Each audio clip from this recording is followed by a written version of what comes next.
జనవరి 28 నుంచి జరిగే మహాజాతరకు ముస్తాబైన మేడారం 300 కోట్లతో మేడారాన్ని అభివృద్ధి చేసిన రేవంత్ ప్రభుత్వం.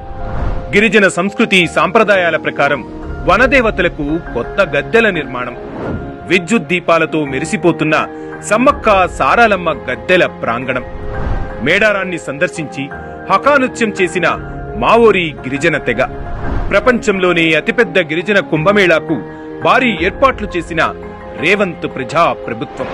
25 మంది ఐపీఎస్ల సారథ్యంలో 15,000 మంది పోలీసులతో భారీ బందోబస్తు, అత్యాధునిక డ్రోన్ కెమెరాలు, జియోట్యాగ్ల విధానంతో ప్రత్యేక భద్రతా చర్యలు, 4,000 ప్రత్యేక బస్సుల ఏర్పాటుతో పాటు 1,418 ఎకరాల్లో పార్కింగ్ సౌకర్యం, 2 కోట్ల మంది హాజరు కానున్న మహాజాతరకు అద్భుతమైన ఏర్పాట్లు చేసిన రేవంత్ ప్రజా ప్రభుత్వం.